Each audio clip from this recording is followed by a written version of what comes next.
Noticia de último momento desde Israel. La oficina del primer ministro Netanyahu confirma que va a haber negociaciones con Líbano.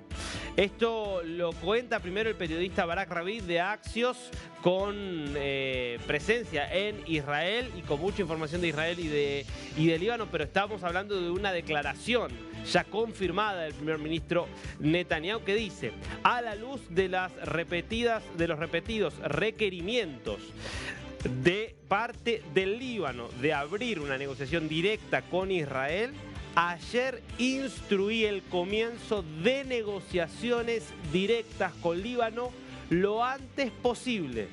Las negociaciones van a tener como foco el desarme de Hezbollah y establecer relaciones pacíficas entre Israel y Líbano. Israel aprecia la llamada del primer ministro libanés hoy para desmilitarizar a Beirut.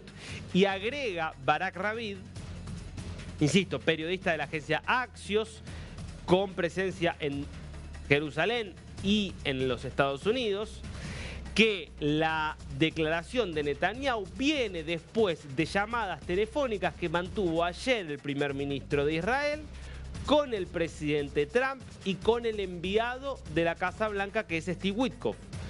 Altos funcionarios estadounidenses han dicho que Witkoff le pidió a Netanyahu que bajara la intensidad de los ataques sobre el Líbano y abriera negociaciones.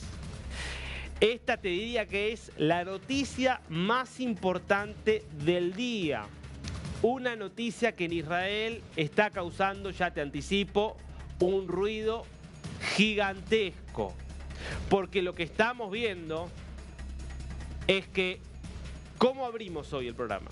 Yo te conté cuáles son los dos principales escollos que hay hoy al cese del fuego entre Irán y los Estados Unidos.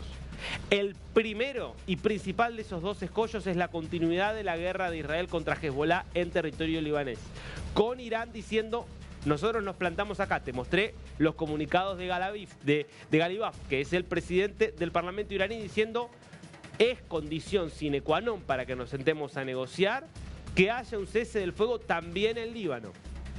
Mientras que Israel decía: nosotros no vamos a dejar de atacar a Hezbollah porque es una amenaza para nuestros ciudadanos. ¿Qué está haciendo Estados Unidos? Que hasta ayer públicamente mantenía la posición de Líbano no forma parte de estas conversaciones. Bueno, conversaron fuertemente con Netanyahu y luego de esa presión obvia de Estados Unidos, el primer ministro de Israel anuncia que empiezan las negociaciones con Líbano. ¿Es ya un cese del fuego entre Israel y Hezbollah? No todavía, pero empieza a prepararse el terreno para un cese del fuego en Líbano. Empieza a prepararse el terreno para un cese del fuego entre Israel y Hezbollah por la presión de Estados Unidos. Ya el anuncio de Netanyahu de que iba a comenzar un cese del fuego con Irán, es decir, que no iba a atacar más a Irán, le significó muchísima resistencia interna, porque casi toda la sociedad israelí apoyaba al gobierno en la guerra contra Irán, porque considera que Irán es una amenaza existencial y que esa amenaza hoy no ha sido coartada.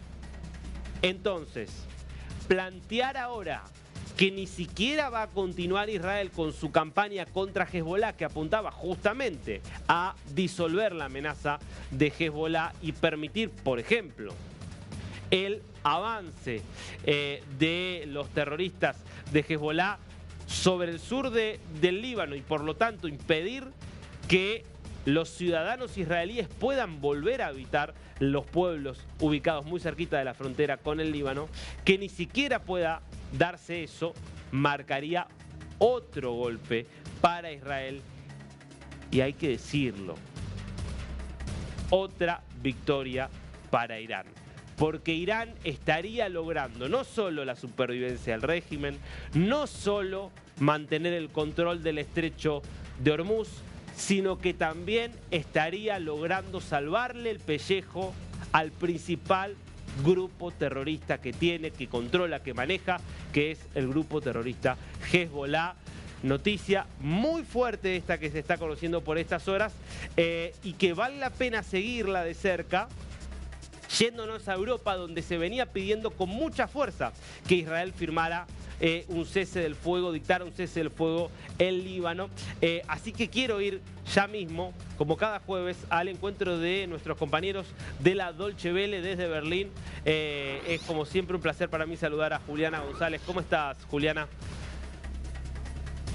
Encantada de saludarte, querido Darío, nuevamente. Bueno, obviamente es una noticia de último momento. Me interesa preguntarte en este sentido, justamente cómo venía siendo este planteo que venían haciendo muchos líderes europeos, entre ellos el canciller Merz, pidiéndole a Israel que se sume al cese del fuego, básicamente al cese del fuego con el Líbano, para permitir que prospere el cese del fuego con Irán, ¿no?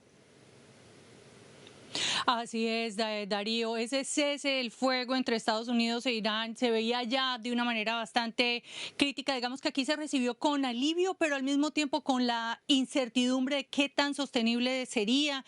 Y tras ese ataque sorpresivo de Israel contra el Líbano, cuando todo se asumía que era parte ya de un cese, el fuego, por supuesto, generó aquí muchísimas críticas, tanto así que a Alemania le cuesta mucho criticar a Israel. Es uno de estos socios incondicionales. La existencia de Israel es razón de Estado para Alemania, pero ya llegó a un punto que para los mismos alemanes fue muy lejos y pedían que tuviera mesura, que las respuestas de Israel podrían estar dentro del marco de lo que se considera la defensa, pero no ir más allá. En esta misma línea estaban, por ejemplo, Francia, está también España y la jefa máxima de la Unión Europea, Kaja Kallas, también le pedía a Israel que no pusiera en peligro ese cese el fuego. De esta manera podría crearse, digamos, un ambiente de una esperanza de que en realidad ese cese el fuego sea sostenible y que permita lo que todos están esperando en este momento, unas negociaciones claras entre el régimen iraní por un lado, entre Estados Unidos con el apoyo de Israel por el otro, para ponerle fin a este conflicto que durante estas 6 semanas no solamente ha generado, por supuesto, muchas muertes, muchos daños materiales, sino también ha tenido un impacto en la economía mundial. Lo vemos en el precio de los fertilizantes, en el precio del diésel, en la escasez del helio y de otros productos, Darío, mientras sigue ese canal de Hormuz, ese estrecho de Hormuz cerrado prácticamente.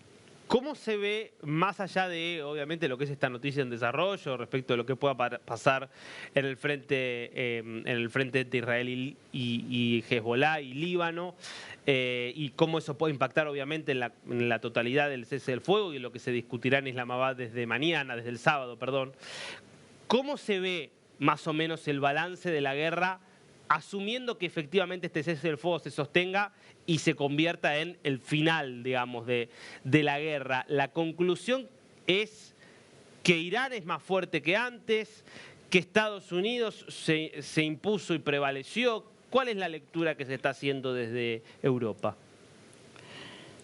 Es una excelente pregunta porque lecturas hay muchas. Por un lado, queda claro que hay una cierta supremacía en esta guerra que vemos que es una guerra asimétrica, porque estamos hablando de dos de los países con las mejores tecnologías militares, Israel y los Estados Unidos, frente a un país que se realmente subestimó, que es el caso de Irán. Esa es una lectura que se hace aquí, porque si bien han sido asesinados de manera, digamos, muy puntual líderes de esa organización que forma parte del gobierno iraní, es claro que en otro país esto hubiera llevado al colapso del sistema, pero no está pasando lo mismo en Irán. Siguen manteniendo el control sobre ese estrecho. Esa es una de las primeras lecturas que se hace. La segunda es que realmente deja en muy mala posición a muchos de los europeos frente a los Estados Unidos, o más bien a los Estados Unidos frente a ese pacto histórico de la OTAN. Aquí ha sido siempre, digamos, prevalente lo que ofrecía ese pacto, para muchos considerado anacrónico hasta la llegada de la guerra de Ucrania, pero ahora mismo con las críticas permanentes de Estados Unidos, con la amenaza de salirse de la OTAN y criticarlo porque no lo ha apoyado, pues queda muy resquebrajada esa relación situación. Ayer nomás, Darío, pues estuvo el secretario general de la OTAN en Washington reunido con Donald Trump, muy curiosamente a puerta cerrada, no con los espectáculos que estamos acostumbrados en este año de gobierno, y fue un tema que cuando llegó aquí a Europa, a las diferentes capitales, lo que se ha transmitido realmente es que hay una molestia grande de Washington, por eso que ha llamado la inacción de parte de los europeos que han dicho que no se quieren meter en una guerra que no se ha entendido muy bien desde el principio en qué consistía y cuál era su plan de salida. Lo que se han dicho es que están dispuestos a entrar en esa fase de la paz, y es la razón por la que el día de hoy se dio a conocer que Alemania reanudaba las conversaciones con Irán y también que España abría de nuevo su embajada en Teherán. Y en ese punto, Juliana, había muchas especulaciones respecto de qué podría hacer Donald Trump con la OTAN. Irse de la OTAN parece imposible en términos de que lo establecido a nivel parlamentario, de que necesitaría una mayoría calificada en el Senado que hoy no tiene, pero sí se hablan de otro tipo de sanciones, de retirada de tropas de algunos países, de algún otro tipo de movimientos. ¿Cuál es de alguna forma el temor a este tipo de represalias que podrían venir de Washington?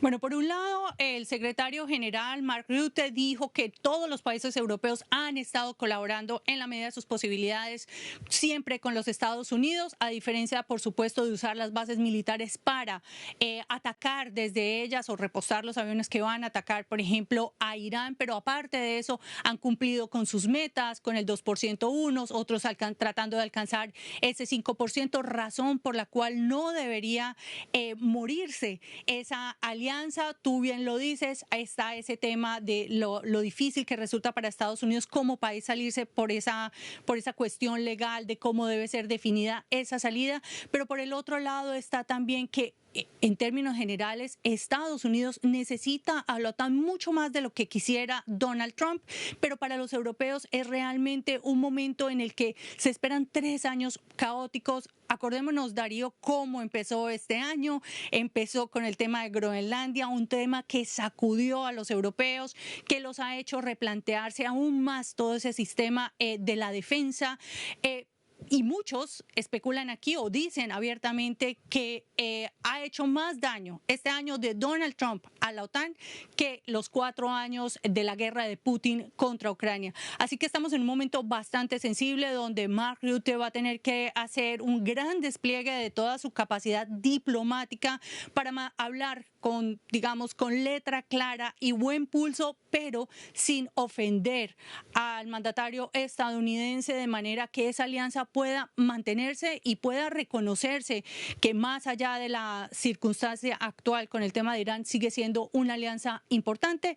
Hay un reporte del Wall Street Journal donde se habla que una de las sanciones sería sacar a militares que están, por ejemplo, apostados aquí en Alemania en la base de Ramstein o a militares que están en España, pero de eso ninguno de los dos gobiernos, ni el español ni el alemán, han dicho abiertamente que hayan recibido una notificación, así que no sabemos si es una idea concreta o una idea de estas que salen y que finalmente no se materializan. Impecable, Juliana, la seguimos la semana que viene, gracias.